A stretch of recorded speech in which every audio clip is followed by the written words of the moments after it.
Son imágenes del embalse de Aldeadávila, en Salamanca. Hay tanto agua que es necesario abrir las compuertas. Esto repercutirá en el precio de la luz.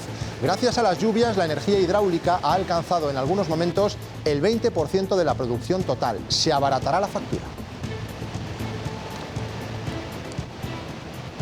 Buenas tardes. El acceso de los menores a las redes sociales nos deja hoy un nuevo reto viral que consiste en autolesionarse con el consumo excesivo de paracetamol. El gobierno ya trabaja en la prohibición de los niños a estas plataformas, pero la tramitación va para largo. Patricia Martín. Sí, el presidente del Gobierno lo anunció a bombo y platillo hace unas semanas, pero hoy la ministra de Juventud e Infancia ha confirmado aquí en Segovia que todavía tardará unos meses. Sira Rego dice que esta es solo una parte de una ley muy ambiciosa. Un hombre ha matado con un machete a su hijo de 10 años en Tenerife y ha herido gravemente a su mujer. La Guardia Civil tuvo que abatirlo tras amenazar a los agentes con el mismo cuchillo antes de la detención. El CIS coloca al PP como el partido más votado en las próximas elecciones autonómicas de Castilla y León. Ganaría en minoría y le sacaría poco más de un punto al PSOE. La encuesta también augura que Vox sufrirá un retroceso. O nos callamos o se va para no reñir. Adiós, yo me voy a andar. Le escucho pero poco. Como no me gusta discutir, pues le doy la razón como a los locos. Son algunos de los votantes que irán a las urnas el 15M en Castilla y León. Veremos con expertos en neurociencia cómo reacciona nuestro cerebro cuando recibimos los mensajes electorales, sobre todo aquellos con los que no estamos de acuerdo. Y el tiempo mejora, porque en esta ocasión, además de sol, nos acompaña una subida de las temperaturas. Sergio. Encaramos el fin de semana, Antonio, con tiempo plenamente estable, situación anticiclónica, cielos despejados, temperaturas en ascenso, superamos ya de nuevo los 13 grados, unas temperaturas que además van a seguir subiendo durante todo el fin de semana. Comprarse una vivienda es casi un acto de heroicidad, pero todavía más si se emprende esta operación en solitario y no en pareja. 1 de cada 5 operaciones se realizan de este modo.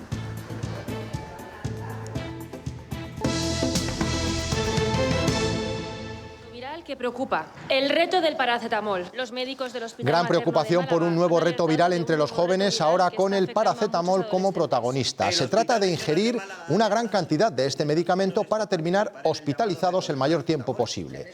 Como de costumbre, se ha difundido a través de las redes sociales. Los profesionales sanitarios advierten de los graves problemas que estos actos pueden tener para la salud. Que consiste en ingerir grandes cantidades. Un medicamento que utilizamos como analgésico de forma habitual, que lo hay en todos los botiquines familiares, utilizado a dosis superiores a las habituales, puede tener consecuencias francamente graves. Una intoxicación por paracetamol puede producir una insuficiencia hepática que puede llevar incluso a necesitar un trasplante y, en el peor de los casos, causar la muerte. Cada día nos sorprendemos con este tipo de noticias y cada vez está más claro el riesgo que los menores se encuentran en los escenarios digitales. Un debate que ya han atajado en determinados países, prohibiendo el acceso a los adolescentes de menos de 16 años. España parece tenerlo claro y para los psicólogos es lo más recomendable. Los psicólogos lo tienen claro. Es conveniente retrasar el acceso de menores a redes sociales y smartphones. En nuestro país, la media se sitúa ahora entre los 10 y los 11 años. No están desarrollados, no tienen la cabeza amueblada, como se suele decir, para encajar emocionalmente y en su desarrollo todo lo que van a visualizar. Y es que son muchos los peligros de asomarse al mundo digital a esa edad. Para empezar, las horas de pantalla. Las redes sociales son empresas y lo que necesitan es, hoy en día, capturar nuestra atención para conseguir datos y conseguir información y transformarlo en una ganancia económica.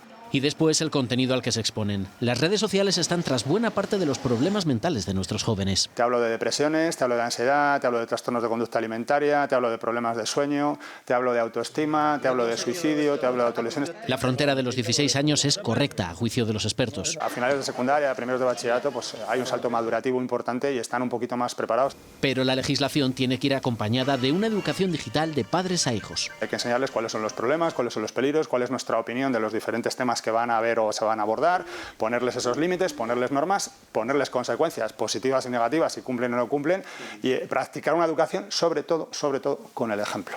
Un predicar con el ejemplo que resulta complejo en un mundo cada vez más digitalizado. Tal y como les contábamos, son cada vez más los estudios que alertan de los riesgos y peligros del uso de las redes sociales en niños y adolescentes. El último de ellos, el informe sobre adicciones comportamentales y otros trastornos adictivos de 2025 que acaba de publicar el Ministerio de Sanidad. Incluye por primera vez un epígrafe llamado uso problemático de redes sociales, algo que afectaría, según los datos que recoge la encuesta sobre el uso de drogas en enseñanzas secundarias en España, a más del 15% de los jóvenes entre 14 y 18 años. Según estos datos, casi el 40% de los jóvenes dice usar las redes sociales entre 2 y 3 horas diarias cuando se trata de jornadas lectivas. Pero cuidado, porque cuando se trata de jornadas no lectivas, festivos y vacaciones, asciende a más del 60% los que las usan 4 o más horas diarias. De todas formas, esa ley en la que trabaja el Gobierno central tardará todavía unos meses en estar finalizada. Lo ha dicho hoy la ministra de Juventud e Infancia en Segovia. Al parecer forma parte de un texto legislativo mucho más ambicioso. Patricia. Continúa esa tramitación parlamentaria que haga efectivo la decisión del Gobierno de que los menores de 16 años no puedan acceder a las redes sociales. Tardará todavía unos meses, dice la ministra, porque es una ley muy exhaustiva en la que llevan trabajando más de 2 años y que viene avalada por expertos, que se quieren trabajar en muchos aspectos, que dejen claro, también ha dicho Sira Rego, que hay normativa para protegernos de las plataformas digitales. Se está tramitando ya han llegado las enmiendas de los grupos y bueno, pues esperamos que en muy poquito tiempo, hablamos de quizá unos pocos meses, estemos en condiciones de que sea aprobada en el Congreso de los Diputados. Es una ley pionera en Europa, debo decirlo. En Tenerife, esta madrugada, un hombre ha matado presuntamente a su hijo de 10 años y ha herido de gravedad a la madre. Cuando la Guardia Civil llegó al domicilio, se encontraron con el padre, que portaba un arma blanca. Para reducirlo, los agentes tuvieron que realizar varios disparos que le provocaron la muerte. No constaban denuncias ni antecedentes. En lo que llevamos de año han sido asesinadas por sus parejas o exparejas 9 mujeres en España. Son más de 1.300 desde el año 2003, que es cuando se empezaron a contabilizar estos casos. Pero también se ejerce violencia vicaria. Y esta es la cifra. 2 menores asesinados, 67 desde el año 2013. La ministra de Igualdad ha visitado hoy León. Ana Redondo ha reconocido que hay cuestiones que mejorar en el sistema de protección. La valoración del riesgo es importante. A veces esa valoración del riesgo no se hace con suficiente profundidad. Tenemos que ver por qué. Seamos conscientes de que una medida de alejamiento que es insuficiente no protege adecuadamente. Estamos insistiendo en la colaboración, en la participación de todas las instituciones, de todos los organismos y entidades que están llamadas a proteger a las víctimas. El abogado de la denunciante del ex número 2 de la policía asegura que más mujeres agentes se han dirigido a él para contarle que han sufrido conductas inapropiadas por parte de la cúpula policial. Hoy la presunta víctima de la agresión sexual de José Ángel González ha entregado al juez las pruebas de la supuesta violación. Una vez ya cesado como director adjunto operativo de la policía, José Ángel González debe abandonar su vivienda oficial en Madrid, además de entregar su placa y su arma reglamentaria. Una pistola que estuvo envuelta en un altercado en Valladolid, según The Objective. Este diario digital apunta que José Ángel González la desenfundó durante una disputa en un prostíbulo en 1998 al que había acudido con otro mando. Ambos intentaron huir cuando llegaron agentes de policía al lugar, pero fueron detenidos. Según The Objective, el incidente se saldó sin consecuencias y se ocultó por intercesión de Segundo Martínez, quien después fue jefe de policía de Castilla y León y jefe de seguridad de Moncloa con José Luis Rodríguez Zapatero. Casi 3 décadas después, el miedo a que ocurra algo parecido está marcando la estrategia de la denunciante contra González.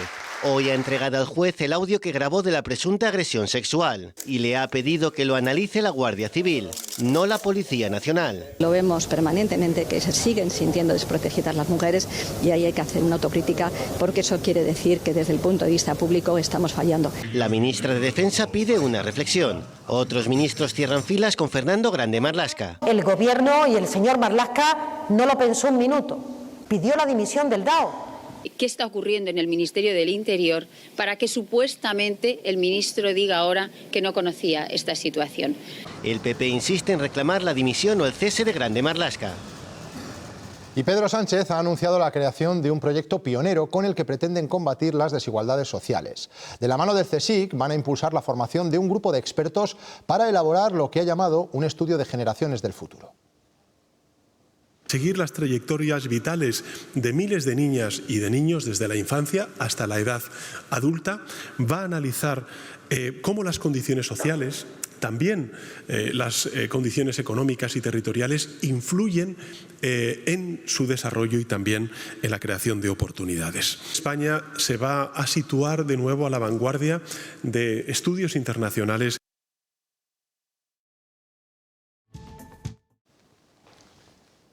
La encuesta que publica hoy el CIS sobre las elecciones autonómicas de Castilla y León le da la victoria al Partido Popular con más de un 33% de los votos. Le sigue el PSOE con más de un 32%. Del sondeo también se extrae otro dato relevante.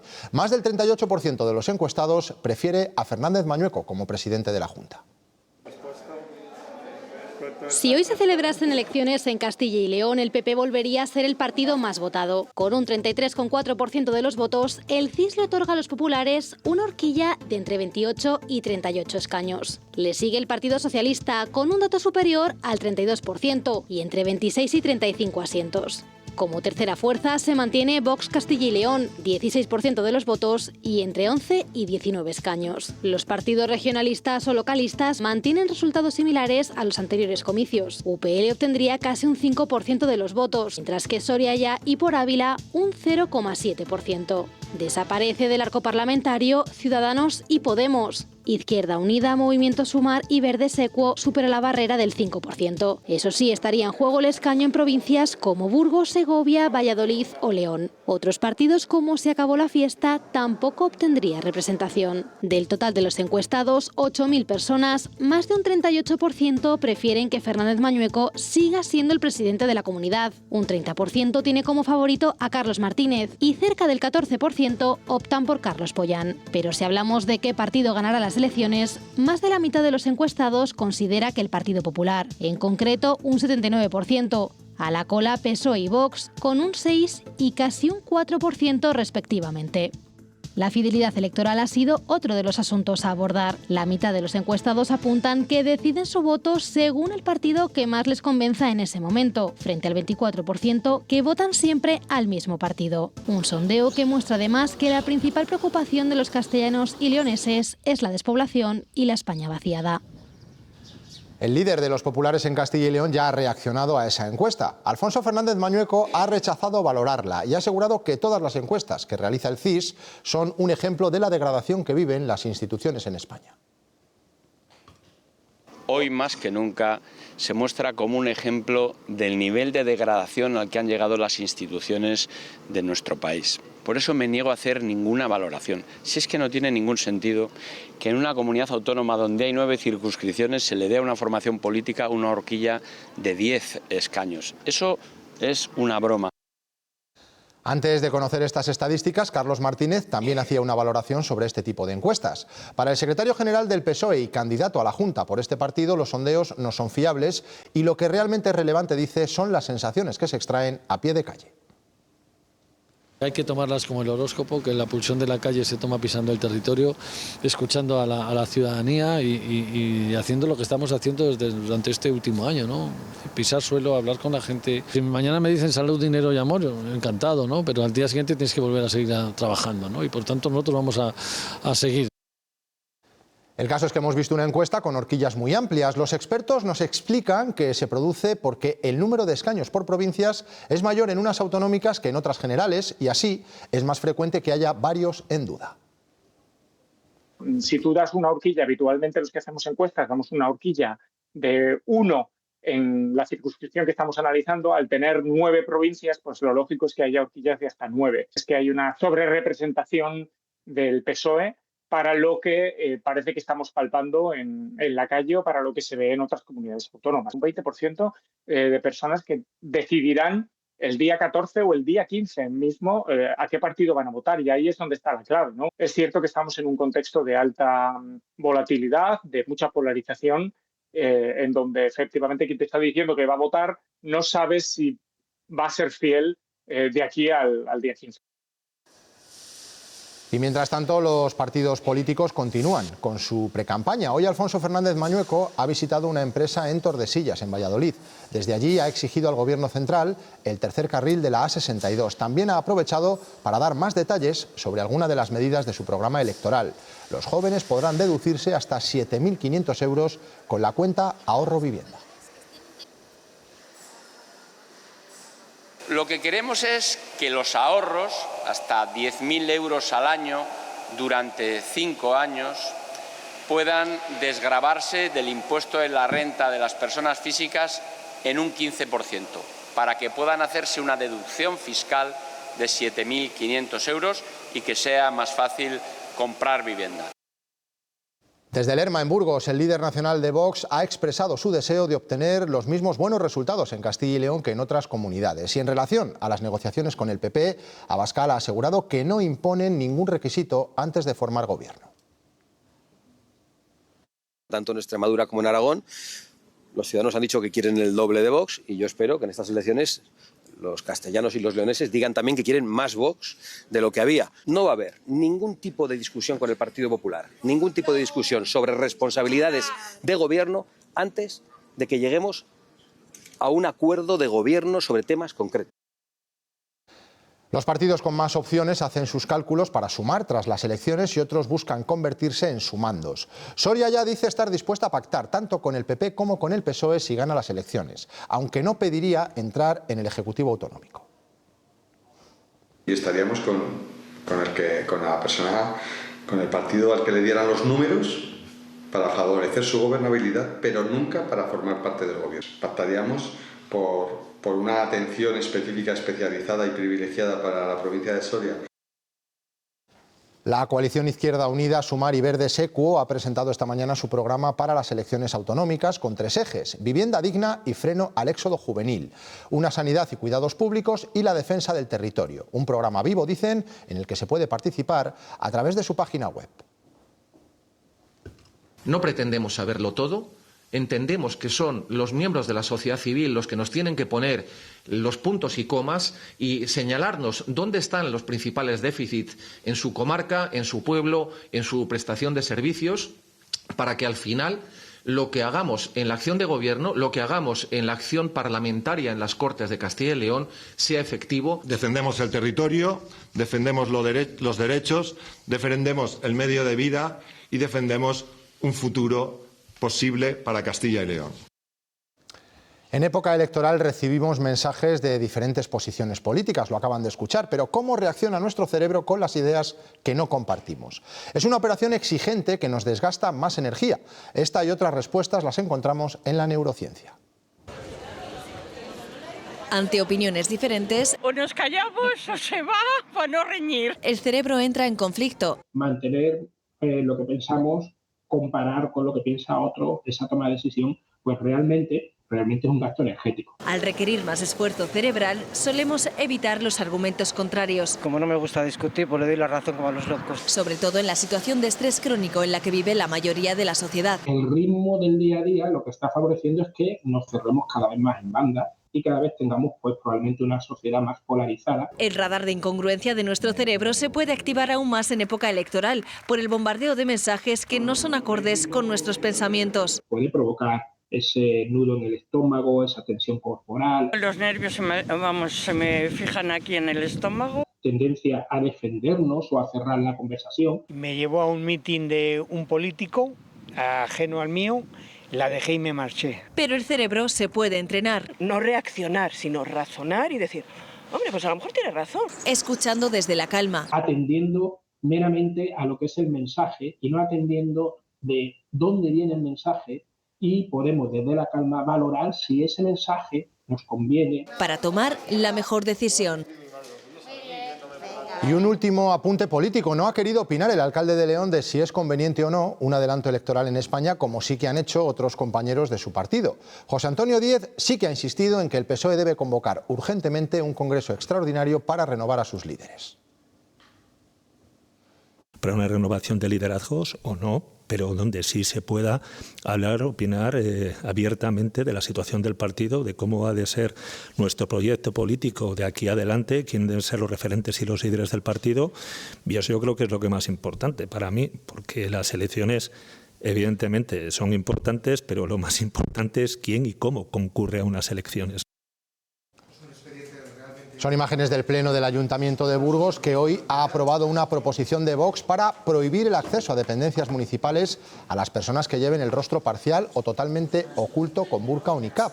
Solo el PSOE ha votado en contra. El PP ha respaldado la propuesta y ha intentado que Vox aceptara una transaccional para que la prohibición del burka se extendiera a cualquier espacio público, como se proponía en el Congreso esta misma semana. Pero Vox no ha querido incluir ese extremo.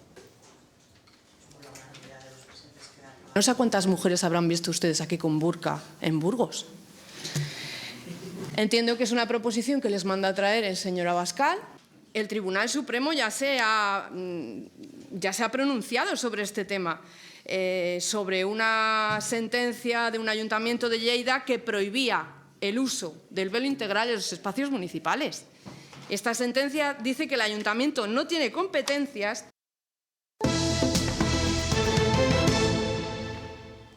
La Junta ha declarado la emergencia cinegética en la comunidad para la prevención de la peste porcina africana. Esto supondrá extender hasta el 8 de marzo el periodo de caza del jabalí en las modalidades de montería y gancho, como medida preventiva. La Unión Europea podría eliminar la norma de la baliza V16 conectada. La Comisión asegura que el Gobierno de España no ha notificado a Bruselas la normativa, tal y como exige la legislación comunitaria. En respuesta a una pregunta de la eurodiputada Dolors Montserrat, el vicepresidente comunitario advierte de posibles consecuencias legales y abre la puerta a un procedimiento de infracción contra España si se confirma el incumplimiento. La ministra para la Transición Ecológica y la comisaria europea de Medio Ambiente han destacado hoy en Segovia la importancia de las políticas comunes sobre el cambio climático. Han conocido el Centro de Formación Ambiental de Balsaín, así como el sistema de gestión de estos montes y del Parque Nacional de la Sierra de Guadarrama. La sociedad en su conjunto, que ha contribuido de manera muy activa, pero también los grupos políticos se sumen y apuesten por este pacto de Estado, que es un pacto que habla de resiliencia hídrica, de gestión forestal. El cambio climático también hace que la capacidad y la cantidad de agua que toda la Unión Europea va a recibir cada vez va a ser menor. Vamos a estar más sometidos a fenómenos de sequías.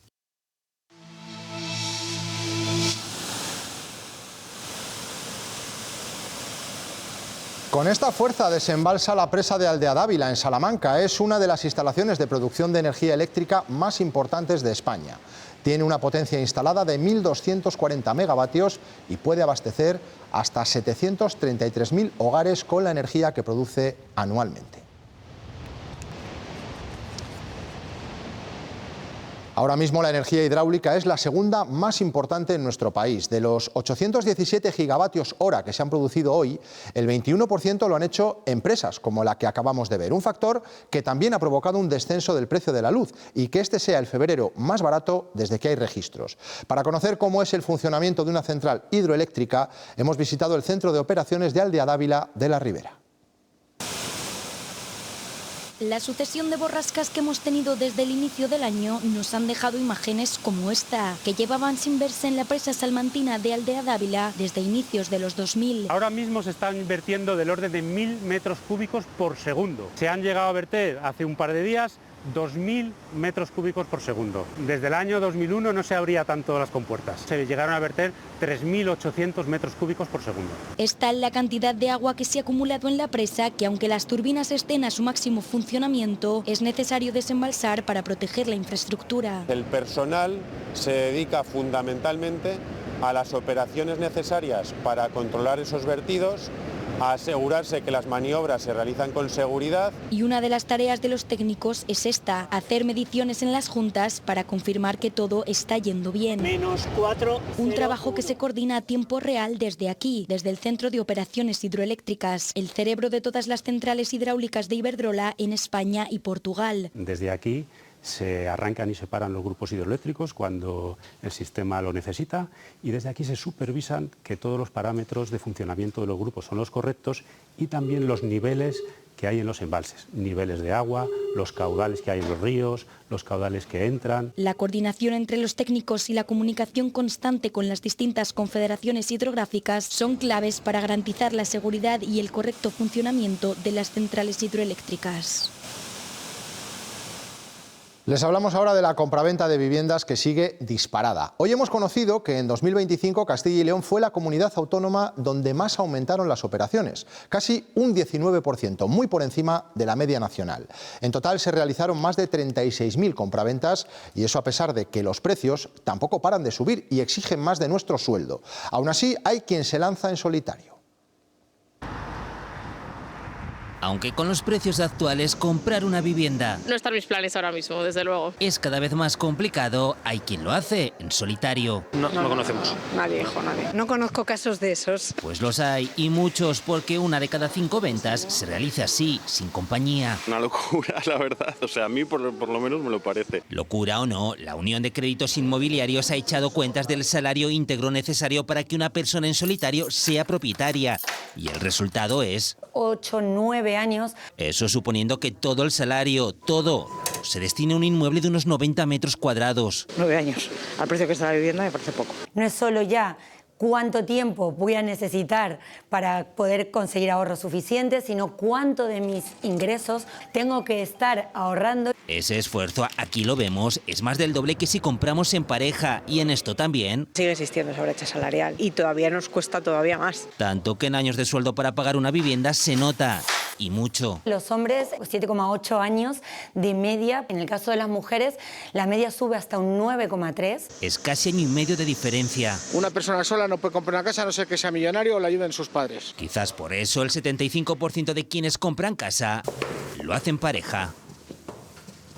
Los nacimientos en Castilla y León han aumentado durante 2025. Las provincias con mayor índice de natalidad han sido Zamora, Burgos y Ávila.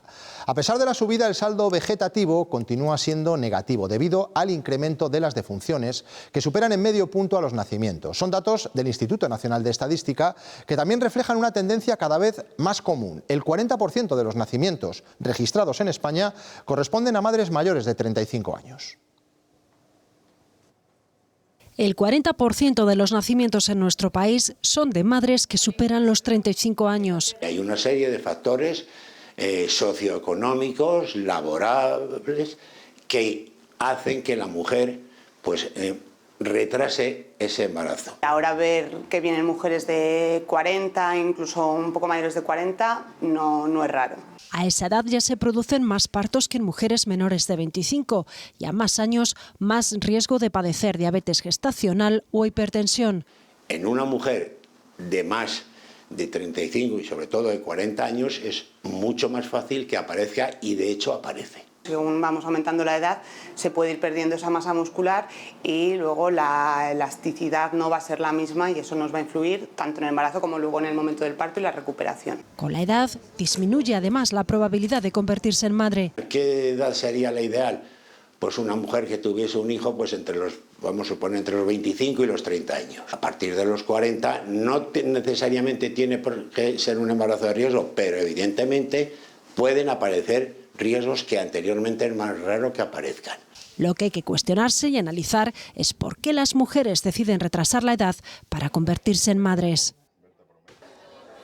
Última jornada de huelga de médicos sin avances en las negociaciones con el Ministerio de Sanidad. El paro de 5 días deja más de 59.000 consultas canceladas y 1.200 intervenciones quirúrgicas suspendidas en Castilla y León. En esta última jornada el seguimiento medio ha sido del 23%. Los médicos retomarán las movilizaciones a partir del 16 de marzo con otra semana de huelga que se repetirá de forma periódica hasta el mes de junio.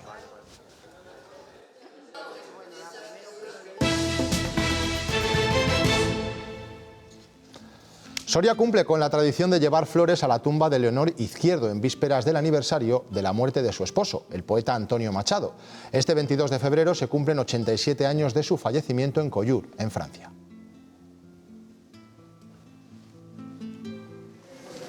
Y hasta este domingo Valladolid acogerá el 9º Foro de la Cultura, 12 encuentros entre comunicadores y científicos para hablar del universo, sesiones en las que se mezcla cultura y ciencia para ofrecer una versión más amplia de los temas elegidos. El origen del universo, el sueño de vivir eternamente o el universo de los sueños son algunos de los aspectos que se abordarán. Entre otros participantes está la astronauta leonesa Sara García.